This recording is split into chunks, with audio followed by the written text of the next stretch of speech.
हाँ, ओम शांति दीदी। अभी रिसेंटली मेरा एक्सपीरियंस है।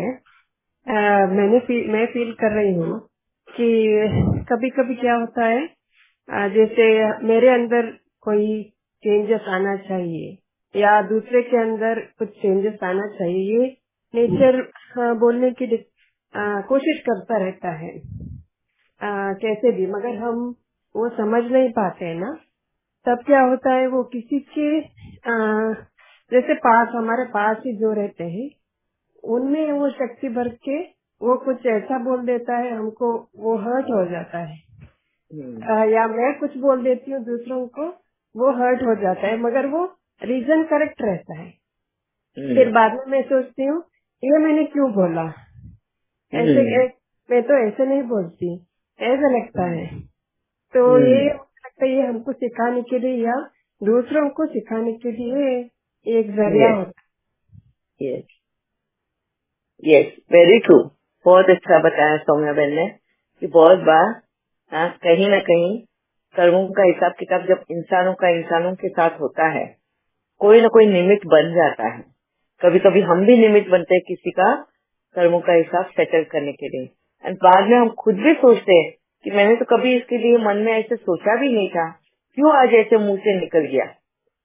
जैसे सौम्या बहन ने भी बताया कि उनका वो नेचर है नहीं, वो ऐसे बोलती भी नहीं है, वो उस वक्त अचानक से वैसे बोल निकल गए, तो वो वजह बनाता है, सामने वाले के कर्मों की वजह से हमारे मुंह से वो बोल निकलते हैं ताकि उसको उसके कर्मों की सजा मिले, वो हर्ट हो जाए, उसको रियलाइजेशन कराने के लिए वो होता है। सेम ऐसा ही वाइस वर्सा, हमें अगर कोई कुछ गलत बोलता है या गुस्सा करता है या हमें इंसल्ट कराता है या नेगेटिविटी क्रिटिसिज्म मिलता है हमें, तो कहीं न कहीं वो भी हमें सबक सिखाने के लिए ही होता है। हमारे अंदर हम क्या कमियां हैं हमें पता नहीं होती, तो कोई ना कोई निमित्त बन जाता है हमें हमारे अंदर के विकारों के बारे में पहचान देने को या हमारे अंदर की कमी कमजोरियों की पहचान देने के लिए। Very nice, thank you Soumya बहन।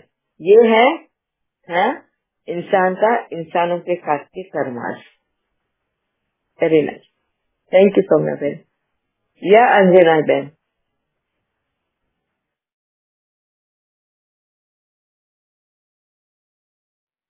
ओम शांति दीदी। ओम शांति। अब पहले बताइए वहाँ पे टाइम क्या हुआ होगा? Time morning 8:15। ओके, मॉर्निंग 8:15 है इधर। 7:30 to 8:30 रहता है आपका सेशन मॉर्निंग। Okay okay. मेरा एक्सपीरियंस बहुत बहुत अच्छा है, बहुत बहुत ठीक है। तो बाबा इधर मेरे को क्यों लाया है, सिखाने के लिए और कर्जा मुक्त करने के लिए। एक एक मिनट भी चैलेंज रहता है। इधर आप बोलते हैं ना परंदा में कैसे हम लोग उधर से इधर आते हैं, तो इधर रूल्स रेगुलेशंस के साथ रहना है। यस, थोड़ा हमारा स्वतंत्र को हम क्या स्वतंत्र से जीता है, वो उसको थोड़ा ये धक्का लगता है। फिर भी उस धक्के में भी हम कैसे निकले, वो नॉलेज के साथ बाबा बोलता है ना, ज्ञान संपन्न और शक्ति संपन्न हो तो वो उसका मीनिंग बहुत अच्छे से आता है। और युद्ध भी चलता है, नहीं चलता है ऐसा नहीं है, अंदर बहुत युद्ध चलता है और उसमें जीत पाता है ना, उसमें बहुत कुछ होता है। ऐसा नहीं परिस्थिति में हम सभी विजयी होगा, बट फाइट में भी कुछ है। बाबा साथ है। ये नॉलेज बहुत अच्छा लगता है। और मेरा गला कौन अटका है, मैं आपको शेयर कर रही थी पहले। इतना शेयर करने में मेरे को मेरा ही संकल्प अटक रहा था, मेरा ही ईगो अटक रहा था। यस, अभी मेरा कोई नहीं है, मेरा आवाज को दबा नहीं रहा है। मेरा ही ये मैं को खत्म करना ही मेरा काम है। यस, मी को खत्म करके संस्कार स्वभाव को मिला के, और सभी में क्या है वो गुण क्या है वो सीखने के लिए बाबा इधर मेरे को भेजा है। ये और कितना भी उड़ी पेट क्या बोलता है, कितना भी मेरे पे वो मूर्ति बनाने को क्या डालता है, क्या हिंदी में हथौड़ी, हथौड़ी से हथौड़ी मार रहे। अब मेरे को हो रहा है ना, वो मेरे को मूर्ति बनाने को, मूर्ति बनाने को मेरा अंदर ये पीरियड क्या है, ये इधर रहने का पीरियड क्या है, वो मेरे को मूर्ति बना के बाहर लाने के लिए, मेरा अंदर क्या कमजोरी है उससे बाहर लाने के लिए बाबा भेजा है। उसको वो मौका समझकर मेरे को खुशी खुशी से और भी आगे बढ़ना है। ये मेरा एक्सपीरियंस है। ओम शांति दीदी।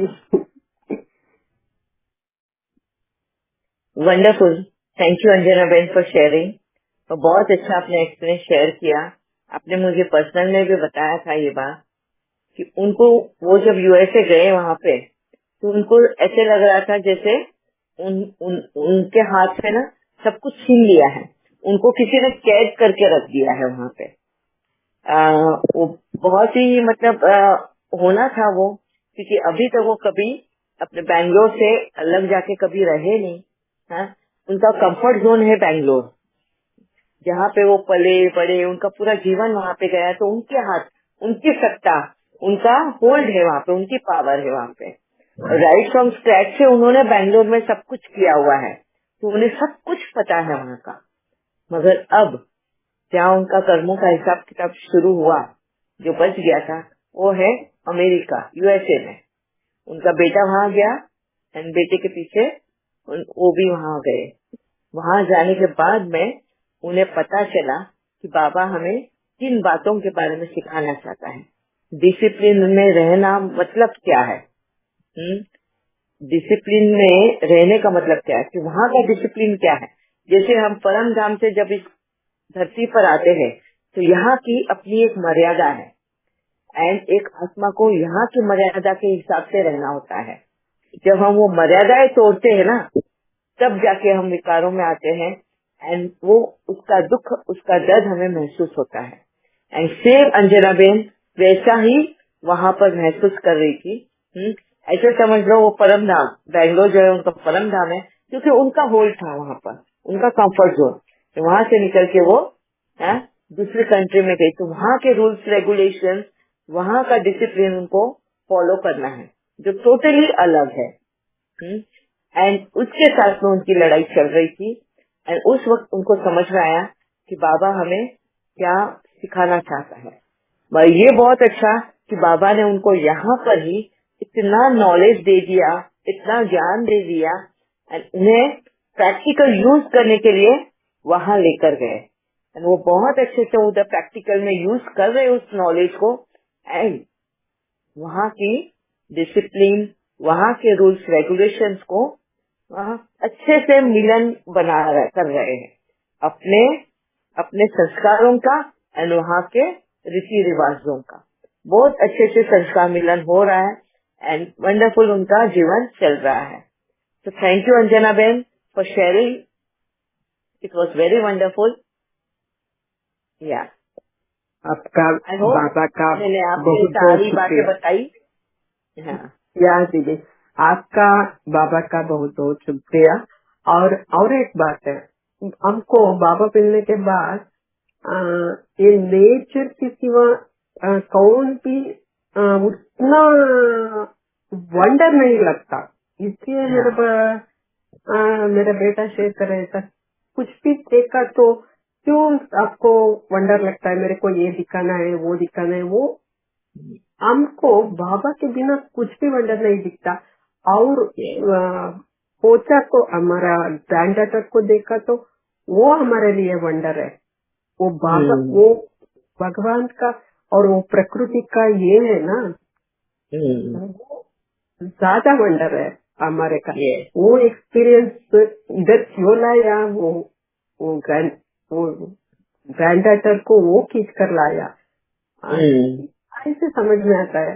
तो और दूसरा, हम लोग अंदर से खुश रहता है ना, इसलिए हमको वहाँ जाना, उधर जाना, वो खर्च करना, वो देखना, वो अंदर से हम लोग फुल रहते हैं आई थिंक का।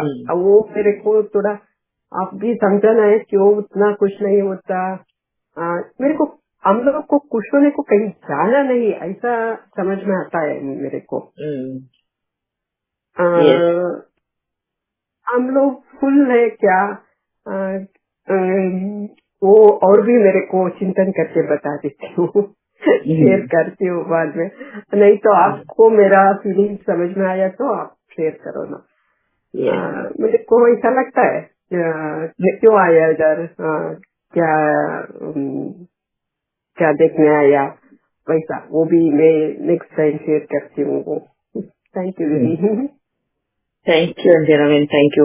बहुत ट्राई करते हो आप अपनी एक्सप्रेस करने के लिए जो भी अनुभव करते हैं, एंड मुझे तो समझ में आ ही जाता है।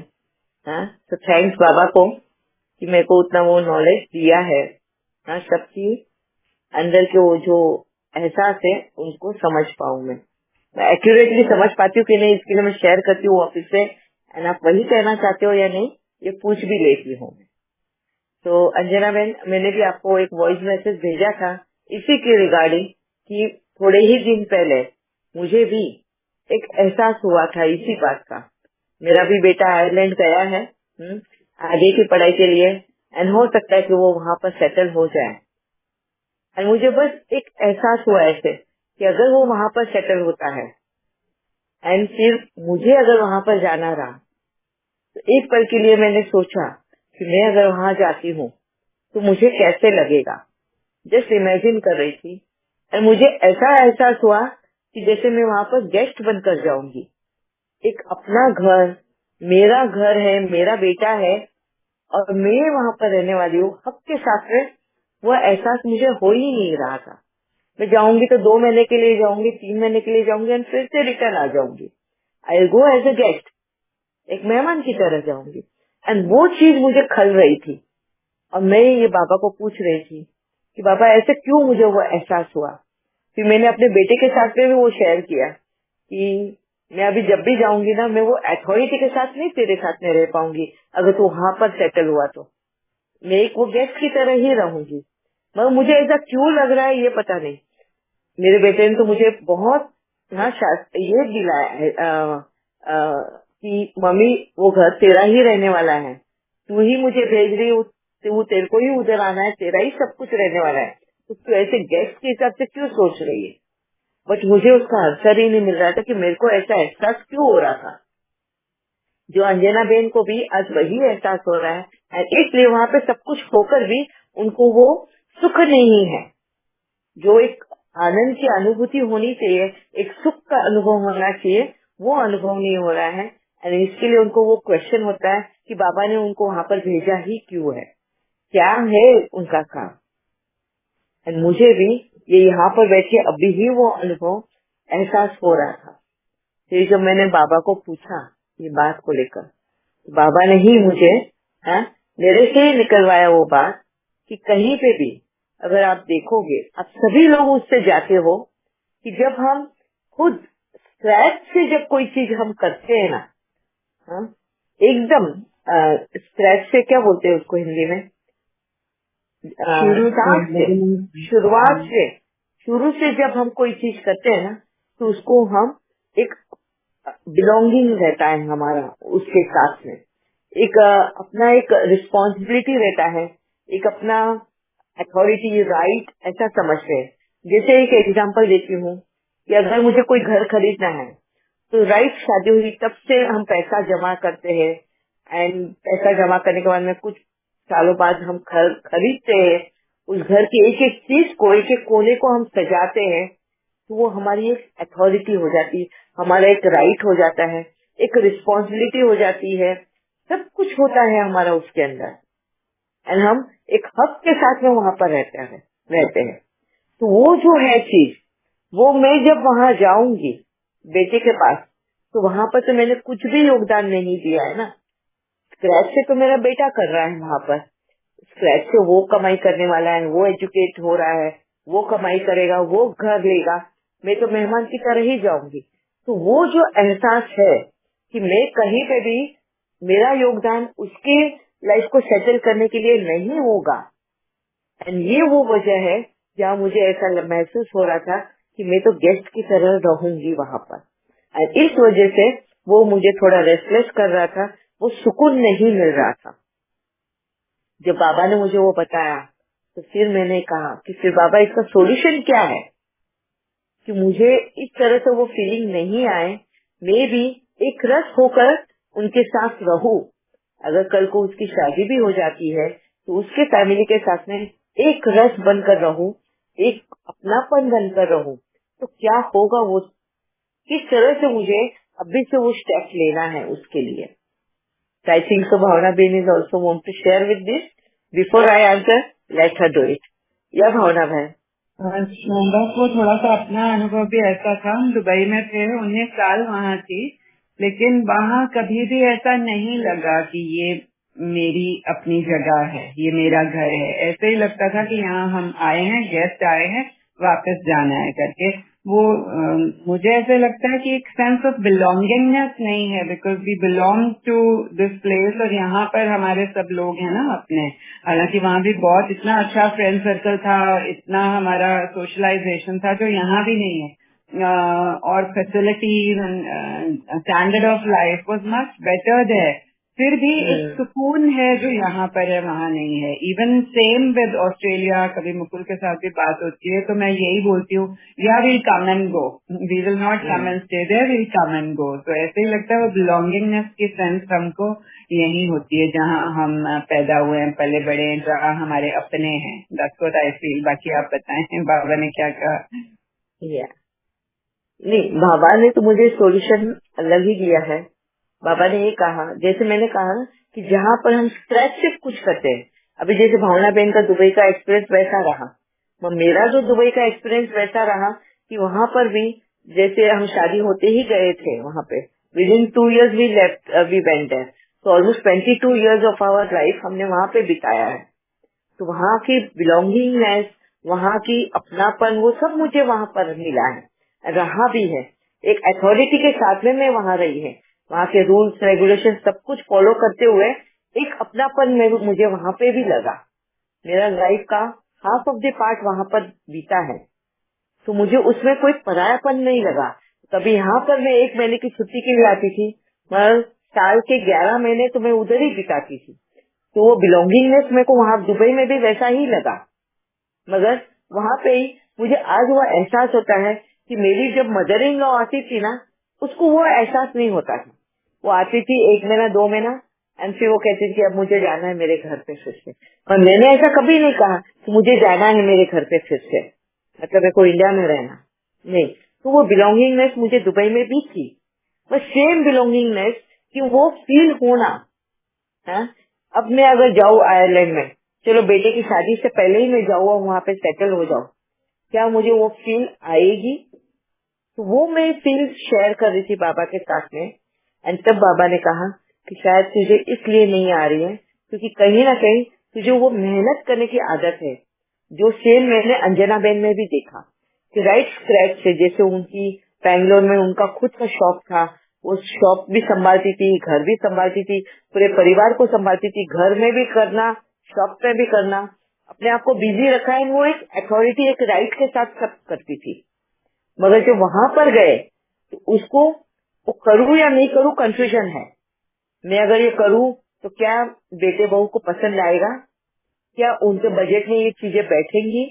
तो हर चीज वहां पर एक क्वेश्चन मार्क डालता है उनको, है ना, क्योंकि कमाई वो कर रहे हैं। आज अंजना बेन वहां पे जाके कमा नहीं रहे हैं, वो तो सिर्फ एक्सपेंस करने वाले, खर्चा करने वाले। तो उनको वहां पर भी अपने आप को बंधन में डालना है कि क्या मैं उनके ऊपर ज्यादा खर्चे का बोझ तो नहीं डाल रही हूँ, ये तो नहीं कर रही हूँ।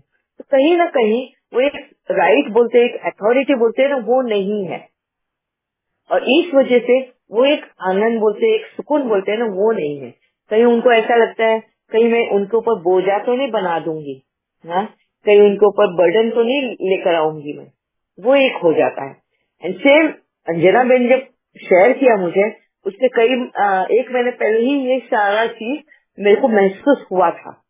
एंड यही चीज मैंने जब बाबा से शेयर करी, तब बाबा ने मुझे ये सोल्यूशन दिया कि तू अभी से ही, हाँ, उसके हर एक निर्णय में तू भी साथ देना, हर एक उसकी स्क्रैच से जब वो भी कर रहा है ना, तू हर उसके इसमें तेरा भी योगदान देना। जब तेरा भी योगदान राइट फ्रॉम स्क्रैच से रहेगा ना, तो उस वक्त तुझे ये महसूस नहीं होगा। ये सिर्फ हमारे अंदर की महसूसता है, सामने वाला हमें वो एहसास भी नहीं दिला रहा है। जैसे अंजना बहन को भी उनके बेटे बहू उनको वो एहसास नहीं दिला रहे हैं, परायेपन का एहसास नहीं दिला रहे हैं, मगर ये इनकी महसूसता है। सेम मुझे तो अभी तक तो ये दिल्ली दूर है मेरी, अभी तक तो कुछ भी नहीं हुआ, मगर वो एहसास मुझे अभी ही हो रहा है। तो इसलिए बाबा ने कहा कि तुम्हारा योगदान साथ से ही वहाँ पर रहने देना, उसकी लड़ाई में तू भी उसमें योगदान देना, ताकि तुझे वो एहसास ना हो अपनेपन का, परायेपन का, या जस्ट मेहमान का, गेस्ट का। You will be there right from the start. तो वो मेरा एक अनुभव रहा है। एंड सेम यही मैं सजेशन अंजना बेन को भी देना चाहती हूँ। ये सारे एहसास हमारे अंदर होते हैं, अपनापन, परायापन, गेस्ट अपीयरेंस या फैमिली क्या है, ये सारा हमारे अंदर का है। अगर हम पराये घर में भी जाके एक फैमिली मेंबर की तरह रहते हैं, कब रहते हैं, जब हम अपना सरेंडर कर देते उस फैमिली को सब कुछ, एंड उनके लिए हम उनको देने के लिए जब हम वहां पर रहते हैं फॉर एवर फॉर गिविंग, तब हमें वो एक फैमिली की तरह नजर आते हैं। मगर जब मेहमान की तरह तब लगता है हमें जब हम अपने आप को पकड़ के रखते हैं, हम देने के बजाय सोचते हैं सामने वाले का कि वो ले सकता है क्या, वो लेगा क्या।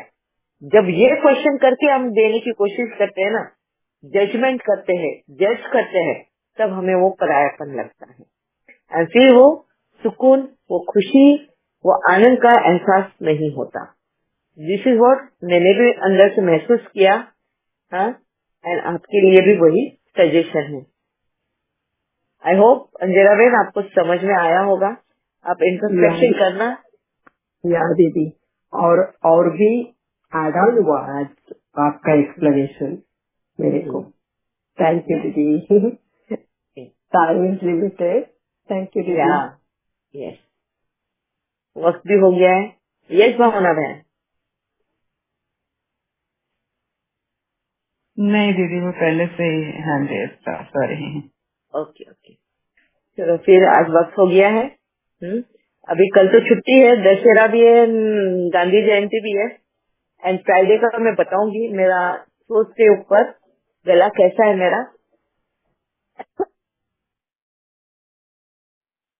अगर गला मेरा ठीक रहा, बोलने लायक है, I will continue the class on Friday. Friday class रहूंगी, नहीं तो मैं रेस्ट देना चाहूंगी। एंड डायरेक्टली मंडे को हम मिलते हैं। अगले वीक में सिर्फ 4 दिन रहेगी, क्योंकि बाद में दिवाली का चालू हो जाता है प्रिपरेशन का सब। दिवाली हार्डली 15 डेज पे रहेगी, इसलिए ठीक है। ओम शांति। ओम शांति दीदी। ओम शांति दीदी। थैंक यू दीदी, thank you Baba. Thank you दीदी। ओम शांति। ओम शांति।